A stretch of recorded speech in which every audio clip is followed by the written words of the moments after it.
warahmatullahi wabarakatuh. Shalom, Om Swastiastu, Namo Buddhaya, Salam Kebajikan. Yang terhormat Ibu Riri selaku dosen Bahasa Indonesia dan teman-teman yang saya banggakan. Sebelumnya izinkan saya perkenalkan diri. Nama saya Safarani Putri Raisa dengan NIM 220814943132 dari kelas Bisnis Digital 2022A. Pada video kali ini, saya akan menjelaskan tentang sejarah bahasa Indonesia dan prospek mengenai bahasa Indonesia ke depannya. Bahasa Indonesia adalah bahasa nasional dan resmi di seluruh Indonesia. Bahasa ini merupakan bahasa komunikasi resmi yang diajarkan di sekolah-sekolah dan digunakan untuk disiarkan di media elektronik dan digital. Indonesia memiliki keterikatan sejarah yang panjang dengan bangsa-bangsa Eropa, khususnya sejak era kolonialisme. Beberapa kosakata Indonesia telah diserap ke dalam beberapa bahasa Eropa, terutama bahasa Belanda dan Inggris. Secara faktual, bahasa Indonesia memang dijadikan bahasa nasional resmi dalam momen Sumpah Pemuda. Namun jika dilihat dari awal perkembangannya, sejarah bahasa Indonesia lebih jauh dari tahun 1900-an. Perkembangan awal bahasa Indonesia sudah dimulai sejak abad ke-7, yaitu masa perdagangan dan awalnya justru dari bahasa Melayu. Dimulai dari kerajaan Hindu-Buddha, sejumlah prasasti berbahasa Melayu kuno dari Sriwijaya ditemukan di pesisir tenggara Pulau Sumatera.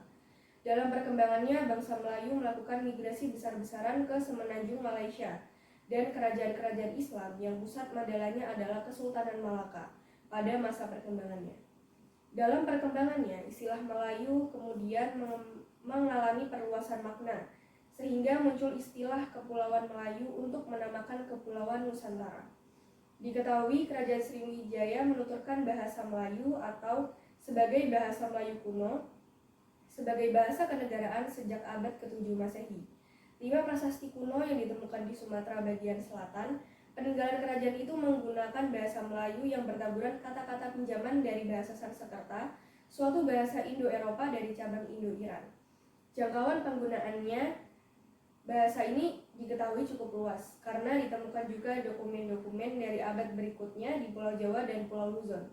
Sejak itu kata-kata seperti istri, raja, putra, kawin, dan lain-lain masuk pada periode tersebut hingga abad ke-15 Masehi. Setelah itu menjadikan bahasa Melayu sebagai bahasa Nusantara. Pada abad ke-15 berkembang bentuk yang dianggap sebagai bahasa Melayu klasik atau klasikal Malay atau medieval Malay.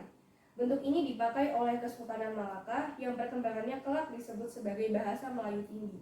Penggunaannya terbatas di kalangan keluarga kerajaan di sekitar Sumatera, Jawa, dan semenanjung Malaya. Laporan Portugis misalnya oleh Tomé Pires menyebutkan adanya bahasa yang dipahami oleh semua pedagang di wilayah Sumatera dan Jawa. Hingga akhir abad ke-19 dapat dikatakan terdapat paling sedikit 2 kelompok bahasa Melayu yang dikenal masyarakat Nusantara. Bahasa Melayu pasar yang kolokwial dan tidak bakus, serta bahasa Melayu tinggi yang terbatas pemakaiannya, tetapi memiliki standar. Bahasa ini dapat dikatakan sebagai lingua franca, tetapi kebanyakan berstatus sebagai bahasa kedua atau ketiga. Ketika masuk ke zaman kolonial Belanda, pemerintah kolonial Belanda menyadari bahwa bahasa Melayu dapat dipakai untuk membantu administrasi bagi kalangan pegawai pribumi. Karena penguasaan bahasa Belanda, para pegawai pribumi dinilai lemah. Promosi bahasa Melayu pun dilakukan di sekolah-sekolah dan didukung dengan penerbitan karya sastra dalam bahasa Melayu. Hingga akhirnya pada tanggal 16 Juni 1927, Cahya Datuk Kadjo menggunakan bahasa Indonesia dalam pidatonya. Hal ini untuk pertama kalinya dalam sidang Volkskrant, seseorang berpidato menggunakan bahasa Indonesia.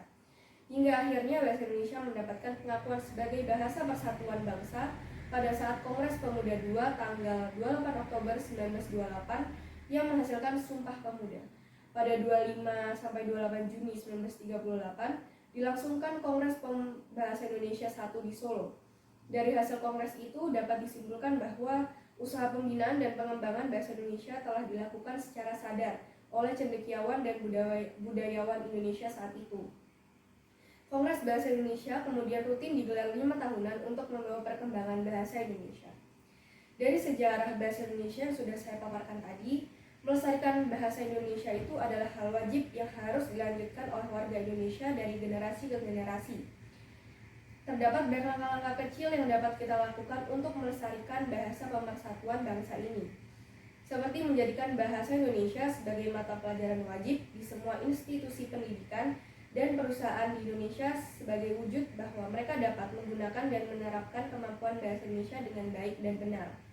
Bahasa Indonesia pada masa-masa mendatang diharapkan lebih menampakkan peranannya dalam kehidupan modern, sebab bahasa Indonesia tidak hanya sekedar sebagai alat komunikasi dalam masyarakat yang memiliki latar belakang bahasa dan budaya yang beraneka ragam, tetapi juga merupakan bentuk sikap budaya bangsa Indonesia. Sekian pemaparan saya mengenai sejarah bahasa Indonesia dan prospek ke depannya. Terima kasih. Wassalamualaikum warahmatullahi wabarakatuh.